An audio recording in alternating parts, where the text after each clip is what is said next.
back to this text we had going into the break, 2444, asking in relation to the Mountain West Championship, the tournament, assuming that the Aggies get the 1 seed, so we'll make this assumption for now. Who are the best possible 8-9 seed match? Because they'll play the winner of the 8-9 game. So let's first go over who are the most likely teams to end up there. Who are those teams that are like 7 through 10 that, depending on how things shake out, could end up in that 8-9 matchup? Well, right now, let's see, 1, 2, 3, 4, 5, 6, 7. So it's Boise State. It's weird how few of these standings number which place they're in. Because I was doing the same thing looking at Ken Palm. So Boise State currently is tied with Colorado State in that 7-8 spot. Yeah, with Boise having a tiebreaker for the moment, they got the 1 win in the matchup that's played so far. I believe those two teams will play each other in the season regular season finale. So it's interesting because you have Boise State and Colorado State tied in that 7-8 spot. Yeah, they're both 8-8. Then you got Wyoming and Fresno tied in that 9-10 spot. Yeah, both at 6-10. So which combination of those 4 teams? Now it's going to be Colorado State or Boise. It's going to be Wyoming or Fresno. It's not like it's going to be Wyoming and Fresno. That's unlikely. But certainly the way the Aggies have matched up against Boise, I'd love to see them face them one more time. Yeah, I think your 2 best bets are going to be Boise and maybe Wyoming. Wyoming and Fresno are interesting because I think on the one hand, Utah State can and probably would blow out both of those teams. I think with Utah State and Wyoming, you have kind of 2 extremes where Utah State blew out Wyoming at home, and then it was a really tightly contested game on the road. But I think Utah State would ultimately fare really well. Fresno's a tricky team because, I don't know, they always just seem to do well against the Aggies anyway, at least under Vance Wahlberg. So, and look what they did against New Mexico. They had them on the ropes. They had a almost 20-point lead in the first half. Yeah. I think the one benefit would be you have a team that has basically 0 depth. Yeah. And they'd be playing second game of a back-to-back.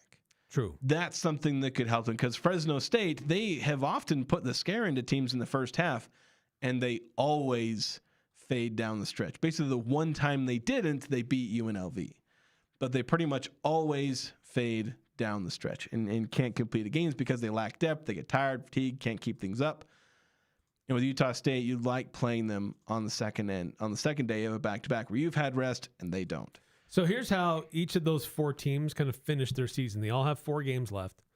Colorado State hosts Fresno State tonight. They go to San Jose, they go to New Mexico, and then they host Boise. Boise hosts Wyoming tonight, goes to Fresno, hosts San Diego State, goes to Colorado State. Wyoming goes to Boise, hosts Air Force, hosts Nevada, and then goes to San Jose. And then Fresno is at Colorado State, hosts Boise, hosts San Jose, and goes to Grand Canyon. So it looks to me that Colorado State probably has the more challenging way to finish it out between Colorado State and Boise. But I don't know that it gets particularly easier for one over the other because it's a mix of home and road, and the places they have to play are kind of tough, but they do play each other at the end. So that who's in that 8-9 seed may come down to who wins on March 7th. Yeah. And we'll see if the Aggies are even in that one spot. But yeah, you definitely would like to see Boise with just something about that matchup just really works for the Aggies. As Boise just cannot get it going against Utah State. Colorado State, it's interesting because Utah State has dominated Colorado State for 3 out of the 4 halves that they've played against each other. There was one half where Colorado State kept it real close, bothered the Aggies, caused some problems, but in 3 out of those 4, Utah State was just completely unbothered. So it's actually kind of weird that it may almost be a better matchup for the Aggies against the potential 8 seed in that matchup, where they've seemed to show a bit more of struggles against Fresno State and at least one game against Wyoming. Where again, out of Boise and Colorado State, out of 4 games, 8 halves of basketball, or however much that adds up to, there's only one half between those, 4 games where they've been bothered by either the Broncos or the Rams. Yeah, I'd say that Wyoming probably has a better shot of finishing at the 9 spot.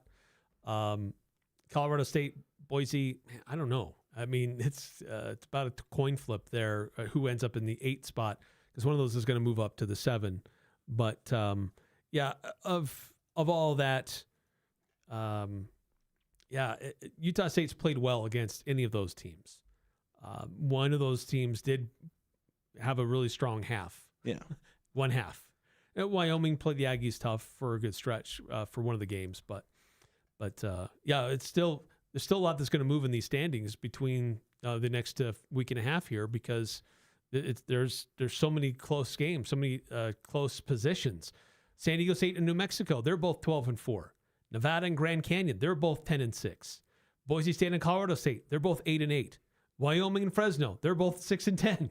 So there's still a lot of movement that's going to happen here over the next 4 games. Yeah, but I think as long as Utah State stays in the 1 or the 2 seed, you're going to end up with a really favorable, I think, second round, for Utah State, it would essentially be the first round, but right, their first game. Because you face those 4 teams we talked about, whoever's not in the 8-9 is going to be in the 7-10. So it's those same teams that we just discussed. Yeah, you're talking about the same 4 teams. It just depends on where they fall 7, 8, 9, and 10. So yeah, do the Aggies play at noon, or do they play at 6? Yeah, the biggest downside of being the 2 seed in that equation ends up coming down to what happens when you get to the end of the Mountain West tournament, and the whole thing about playing at 9 p.m. and then having to get up for a 2 p.m. game the next day. Yeah. That's the biggest potential downside there for the Aggies. And of course, the other downside is for the 2 seed, it means you didn't win the Mountain West Championship, or didn't win it outright, at the very least.